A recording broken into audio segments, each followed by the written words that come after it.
अब BA, BCom, BSc और MA, MCom करें विश्व की सबसे बड़ी यूनिवर्सिटी इग्नू से। सॉल्ड असाइनमेंट और गाइड बुक्स प्राप्त करें। संपर्क करें Mahakal computers, DAV college gate के सामने, Siwan. Z heaven pastry cake पर दे रहा सबसे बड़ा ऑफर, 3 पेस्ट्री केक पर 1 पेस्ट्री फ्री और साथ ही पाए 15% की छूट। आज ही पहुँचे जेड हेवन, खान मार्केट, अस्पताल रोड, सिवान।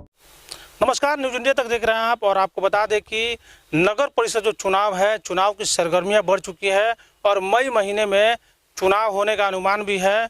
और लगातार आपको बता दें कई सारे ऐसे उम्मीदवार हैं जो अपना उम्मीदवारी पेश कर रहे हैं। और इस समय हम लोग पहुंचे हुए हैं बीजेपी नेता बबलू शाह के पास, जो कि पूर्व में उप सभापति भी रह चुके हैं सिवान नगर परिषद के। 3.5 साल का इनका कार्यकाल रहा था। 3.5 साल बाद कार्यकाल अचानक से इनका खत्म हुआ, अविश्वास प्रस्ताव लगा, जिसके बाद इन्होंने खुद इस्तीफा दे दिया और उसके बाद दूसरे किसी को उप सभापति बनाया गया। लेकिन इनसे जानने का प्रयास करेंगे कि पूरे 3.5 साल जो कार्यकाल रहा, इस कार्यकाल के दौरान इनके द्वारा क्या कुछ विकास कार्य कराए गए थे और क्या वजह था जिसकी वजह से इनको इस्तीफा देना पड़ा। इस पर ही बात करेंगे। खास करके बात करेंगे अभी जब ये सभापति उम्मीदवार की दावेदारी कर रहे हैं, तो दावेदारी करने के पीछे क्या कुछ इनका मकसद है, क्या कुछ करना चाहते हैं। क्योंकि पूर्व में आपको बता दें कि सिवान नगर परिषद का जो हाल रहा है, लगातार भ्रष्टाचार के कई आरोप लगते रहे हैं। बबलू शाह जी जब उप सभापति थे तो ये भी उनके साथ थे, उनका नाम था या नहीं था, ये सारे मुद्दे पे बात करेंगे, सारे सवाल पे बात करेंगे। तो बहुत बहुत स्वागत है बबलू जी आपका हमारे चैनल। धन्यवाद। मैं आपके चैनल के माध्यम से सिवानवासियों को मैं प्रणाम करता हूं, अभिनंदन करता हूं। और जो बिहार सरकार का निर्णय आया है कि ये चुनाव जो होगा जनता चुनेगी, पूरे बिहार में जितने भी नगर निगम और नगर निकाय और नगर परिषद क्षेत्र है, नगर पंचायत का जो क्षेत्र है, इसमें सभापति और उप सभापति का चुनाव डायरेक्ट जनता करेगी। ये बहुत अच्छा कदम है हमारे बिहार के मुखिया श्री नीतीश कुमार जी का। मैं इसका स्वागत करता हूँ। बबलू शाह जी, सबसे बड़ी बात पूछना चाहेंगे कि आप उप सभापति रह चुके हैं और इस बार आप सभापति का चुनाव लड़ने की तैयारी कर रहे हैं। चुनावी मैदान में आप उतर चुके हैं, ताल ठोक चुके हैं, इंटरव्यू भी दूसरा भी चैनल पे चल रहा था।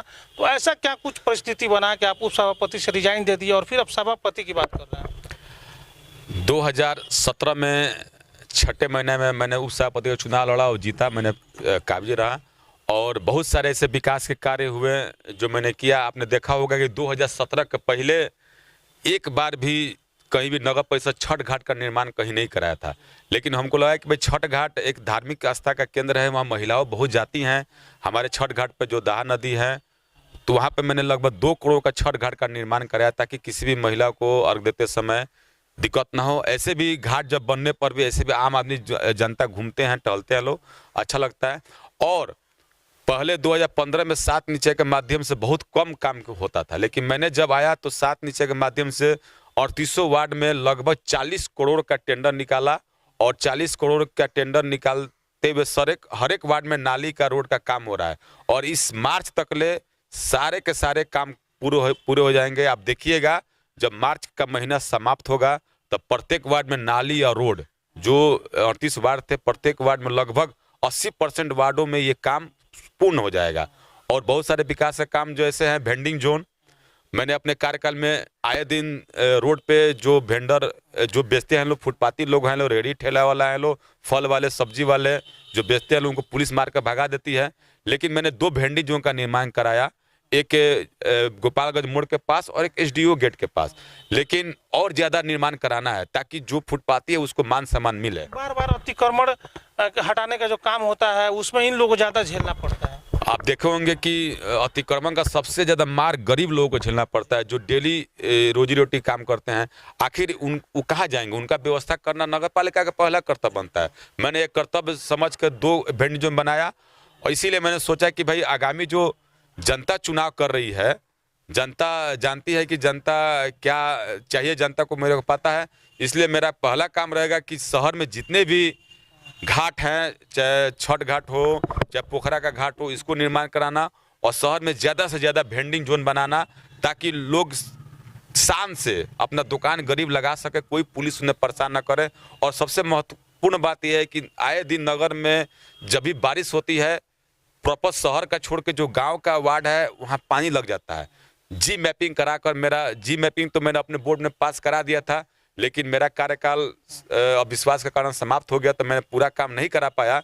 लेकिन अब की बार जी मैपिंग करा के पूरे गांव के वार्ड, जो गांव जो शहर में जुड़े हुए हैं और जिस वार्ड में पानी लगती है, जैसे फतेहपुर, पालनगर, लक्ष्मीपुर, बहुत ऐसे वार्ड है, मखदूम सराय और इधर आसी नगर और क्या बोलते हैं वार्ड नंबर 28 में बहुत जगह पानी लगती है।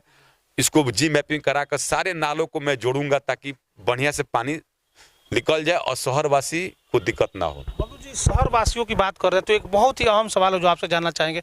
जब आपका कार्यकाल था तो हम लोग देखा करते थे कि शहर में जगह जगह कचरा होता था, लेकिन इस तरह से कचरा नहीं होता था कि जगह जगह पूरा कचरा दिन भर वैसे ही फेंका है। स्टेशन मोड़ पर चले जाइए, चिकटोली मोड़ पर जाइए, पूरा दिन कचरा फेंका रहता है। उससे आए दिन लोग कठिनाइयों का सामना करना पड़ता है। आपके कार्यकाल में ऐसा नहीं था। ऐसा क्या परिस्थिति बना इन 1.5 सालों में कि बिल्कुल ये हालात बदल गए, आज कचरा रोड पर दिखाई देता है? देखिए, बहुत अफसोस होता है। सिवान शहर मेरा शहर है, आपका है, हम सबका शहर है, लेकिन जब भी मैं जाता हूँ स्टेशन पर देखता हूँ पूरा कूड़ा कामबार लगा रहता है। लेकिन मेरे कार्यकाल में 3.5 साल में देखिएगा, एक NGO काम करते थे और नगर परिषद के इतने ही साधन थे जितना अभी हैं।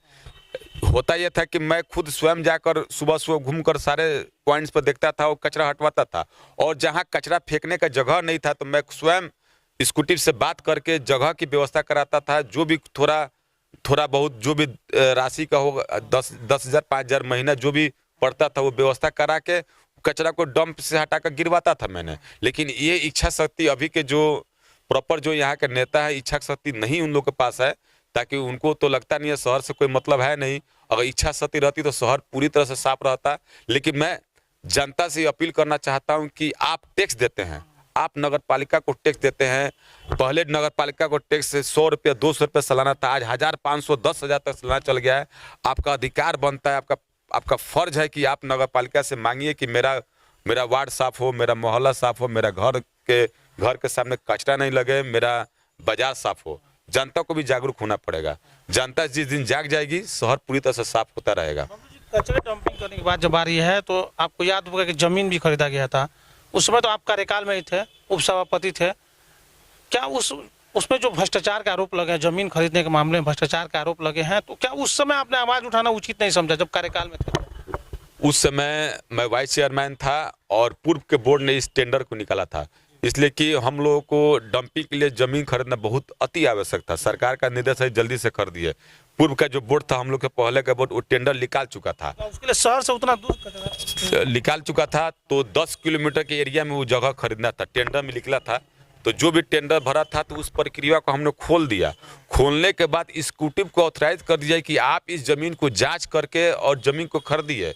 स्कूटिव ने रजिस्ट्रार से मांगा कि इसका बाजार भाव क्या है, स्कूटिव ने CO से मांगा कि इसका रोड जमीन कैसा है दीजिए। तो स्कूटिव और रजिस्ट्रार और CO ये तीनों मिलकर ही जमीन को व्यवस्था करे लो। हम लोगों को तो सिर्फ कचरा गिराना था, लेकिन वो जमीन अच्छा है। जमीन अगर कब्जा हो जाता तो जमीन पर कचरा गिरता, लेकिन किसी राजनीति के कारण वो जमीन कब्जा नहीं हो पाया, जिसके कारण अभी तक वहाँ कचरा नहीं गिर रहा है। हमने बहुत बार प्रयास भी किया, DM का आवेदन लिखे, BDO साहब का आवेदन लिखे, यहाँ तक कि नगर विकास में लेटर लिखकर हम खुद दिए हैं, स्वयं दिए हैं लेटर लिख के कि हम लोग जमीन कब्जा कराया जाए। स्कूटी साहब से बोले कि जमीन कब्जा करिए ताकि वहाँ पर कूड़ा गिरे, लेकिन ध्यान कोई नहीं देता है। लेकिन आने वाले वक्त में वो जमीन जरूर हम लोग बाउंड्री करेंगे, लोग वहाँ का डंपी जरूर बनेगा। नगर परिषद पर लगातार भ्रष्टाचार के आरोप लगते रहे, भ्रष्टाचार का एक ठप्पा लगता रहा है। ऐसे में अगर जनता बबलू साहब पर भरोसा करती है तो उस चीज को कैसे खत्म करेंगे? बहुत अफसोस होता है कि 2008 से लेकर 12 का कार्यकाल तो उसमें भ्रष्टाचार का आरोप लगा, 2012 से लेकर 17 तक था उसमें भ्रष्टाचार का आरोप लगा, और 17 के बाद हम लोग के बोर्ड ने भ्रष्टाचार का आरोप लगा। लेकिन अफसोस होता है कि इसमें कोई कार्रवाई नहीं होती है। कार्रवाई होना चाहिए। अगर कार्रवाई नहीं होगा तो भ्रष्टाचारियों का मनोबल बढ़ेगा और भ्रष्टाचार होगा। लेकिन मैं अपने जो वाइस चेयरमैन होने के नाते मैंने जितना हो सका मैंने लिख कर आवेदन दिया ताकि भ्रष्टाचार न हो। जैसे आप देखिएगा कि टेंडर निकला था कि जो यात्री शेड है, यात्री शेड का दाम मात्र 3 लाख रुपया है, उसको 18 लाख में टेंडर किया गया था। मैंने स्वयं DM को और स्कूटिव का आवेदन लिख दिया कि रेट ज़्यादा है, इसको जेम पोर्टल पर जो रेट है वो ज़्यादा है, इसको खत्म करिए। उसका पेमेंट मैंने लिख कर रोकवाया है। मैंने जितना हो सका भ्रष्टाचार को रोका है मैंने। आने वाला वक्त में सिवान शहर जो बदनामी से गुजर रहा है भ्रष्टाचार के आरोपों से, नगर परिषद मैं इसको, अगर जनता वो हमको वोट देगी, उसे जनता हमको प्यार करती है, जानती है कि बबलू शाह अच्छा कुछ करेगा, जनता मेरे साथ है, मैं जीतूंगा। और ये सारे जो भ्रष्टाचार का आरोप है, इसको एकदम शहर को ठीक ठाक करके सारे आरोप को मैं समाप्त करूंगा, ताकि जो शहर बदनाम हुआ है सारे बदनाम ना हो।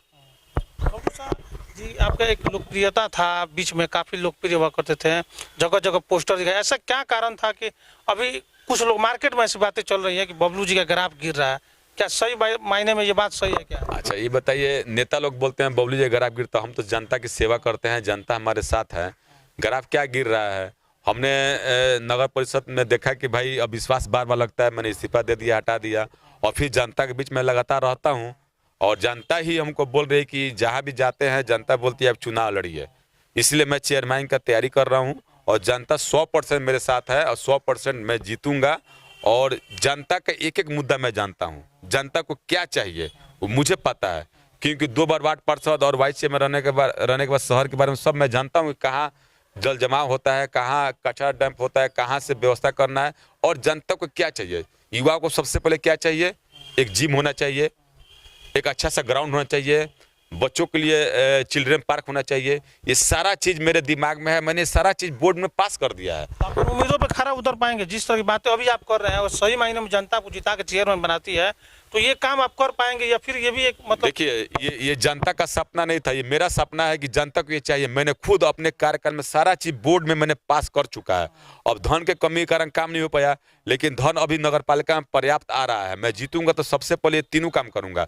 सबसे पहला काम होगा, जितने भी ग्रामीण वार्ड है जो नए नए वार्ड से जुड़ रहे हैं, उसको जी मैपिंग करा के मैं सारे नाली को पानी को बहाऊंगा, किसी को दिक्कत ना हो।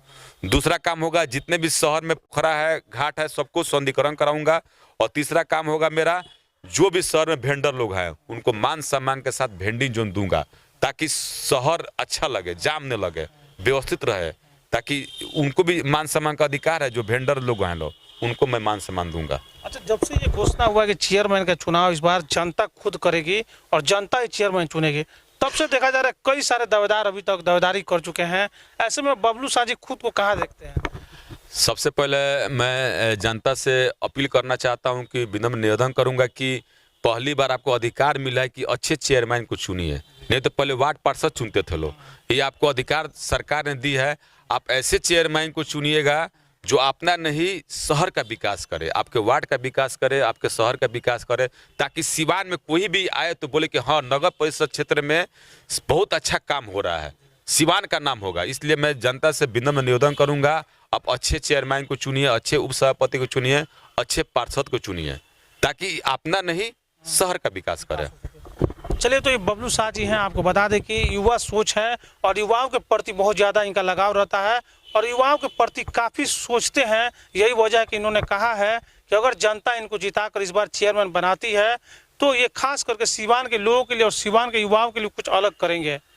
हालांकि ये तो वक्त ही बताएगा कि जब चुनावी मैदान में ये उतरते हैं तो जनता का समर्थन इनको कैसे प्राप्त होता है। लेकिन बड़ी बेबाकी से इन्होंने हर सवाल का जवाब दिया। ऐसे ही तमाम खबरों के लिए बने रहिए न्यूज़ इंडिया तक के साथ।